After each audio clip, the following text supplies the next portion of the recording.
अध्याय ऐकणाऱ्यांसाठी महत्त्वाची सूचना आहे. कृपया अध्याय ऐकताना तो अपूर्ण असताना मध्येच बंद करून अध्यायाचा अपमान करू नये. अध्याय संपूर्ण ऐकावा. अध्याय 17 ब्रह्मचार्यांना ज्ञानप्राप्ती. हा अध्याय पठण केल्यास आपणास विद्याभ्यासात प्रगती होईल आणि कलांमध्ये प्रावीण्य मिळेल. अध्याय 17 ब्रह्मचार्यांना ज्ञानप्राप्ती. श्री गणेशाय नमः. सिद्ध म्हणाले, नामधारक कृष्णा नदीच्या पश्चिम तीरावर वसलेल्या भिलवडी गावाजवळ भुवनेश्वरी देवींचे देऊळ आहे. ते एक प्राचीन सिद्धस्थान आहे. तिथे असलेल्या औदुंबरापाशी श्री गुरूंनी वास्तव्य केले. बहुत काळ ते गुप्त रूपानेच वावरले. ते सामान्य तपस्व्याप्रमाणे स्नान संध्या करत असत, जप तप व्रते करत असत आणि गावात हिंडून भिक्षा मागत असत. चतुर्मासाचे सर्व दिवस त्यांनी अनुष्ठानातच घालवले. ते ऐकून नामधारक म्हणाले, महाराज, श्री गुरु नृसिंह सरस्वती हे तर परमात्मा स्वरूपात प्राप्त करून सिद्ध होते, तरीही त्यांनी अनुष्ठाने केली, भिक्षा मागितली. असे त्यांनी का केले? सिद्ध म्हणाले, ज्ञानप्राप्ती झाली तरी तपश्चर्या सोडू नये. समाजात मान्यवर लोक जसे आचरण करतात त्याचे सामान्य लोक अनुसरण करत असतात, हे तुम्ही लक्षात घ्या. आता भिक्षेविषयी सांगायचे तर ही एक पवित्र वृत्ती आहे. संन्याशांनी परिग्रह संचय न करणे, भिक्षेवरच उदरनिर्वाह करणे आणि सर्व काळ साधनामग्न राहणे हाच त्या आश्रमाचा धर्म आहे. दत्तात्रेय व शंकर हेही भिक्षा मागतात. त्याचे हेच कारण आहे. भिक्षेसाठी हिंडताना निजकृपेने भक्तांचा अधीनार्थाचा उद्धार करणे हाच मुख्य उद्देश असतो. श्रीगुरूंनी भिलवडीमध्ये गुप्तपणे राहत असले तरी त्यांची सत्कीर्ती व्हायची ती झालीच. त्यांचे महात्मा लोकांमध्ये कसे प्रकट झाले ते ऐका. कोल्हापुरात एक वेदशास्त्र संपन्न त्रिवेदी ब्राह्मण राहत होते. त्यांना विद्वजनांमध्ये फार मान होता, पण त्यांचे पुत्र बुद्धिहीन व मूर्ख होते. त्यांचे मातापिता ते लहान असतानाच वारले असल्याने त्यांच्या आत्मनीच त्यांचे पालन पोषण केले व कुलाचाराला अनुसरून 7व्या वर्षी त्यांची मुंजा करून त्यांना शिक्षणासाठी अध्यापकांकडे पाठवले.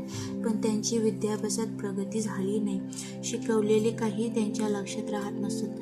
ब्राह्मणांना विद्या यायलाच हवी, त्याविषयी त्यांचा उदरनिर्वाह कसा होणार या मंदपणापुढे लोक त्यांना अडाणी म्हणून हिणवायचे.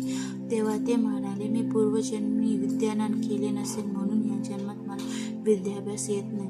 त्याला मी तरी काय करू? आता तुम्हीच काहीतरी उपाय करा. त्यावर लोक हसून म्हणायचे, तुम्हाला पुढच्या जन्मी विद्या येईल, या जन्मी तुम्ही भिक्षेवरच पोट भरा. अशा प्रकारे सातत्याने अवहेलना होऊ लागली आणि ते ब्राह्मण कुमार अतिशय दुःख झाले आणि विद्या येत नाही याची खंत करून गाव सोडून निघाले. त्यांच्या मनात एकसारखे आत्महत्येचे विचार येत होते. रात्रीच्या सुमारास ते भिलवडीस आले. तिथे भुवनेश्वरींचे दर्शन घेतले. त्यांनी अन्नोदक टाकले आणि त्यांचे समूह धरून बसले.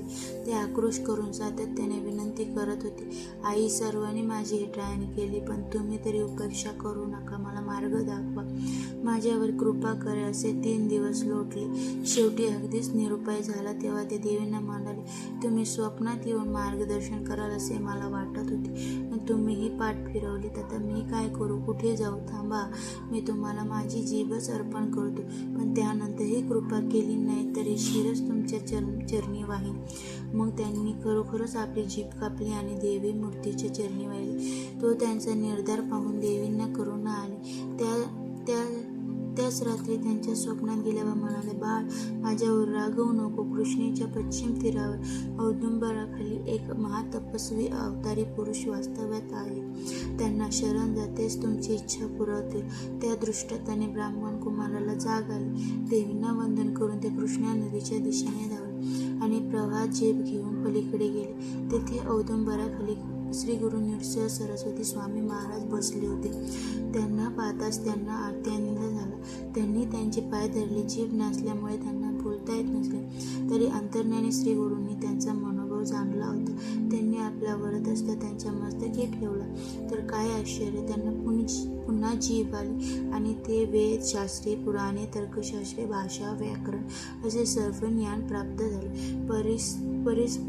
परिस्पर्शाने लोखंडाचे सुवर्ण व्हावे तसे श्री गुरूंच्या पुण्यस्पर्शाने ब्रह्मचार्यांना पांडित्य प्राप्त झाले. सिद्ध म्हणाले, नामधारक असा आहे गुरूंचा महिमा. ते ज्या ठिकाणी राहतात त्या स्थानालाही महत्त्व प्राप्त होते. हरिओम. याप्रमाणे अध्याय पूर्ण झाला.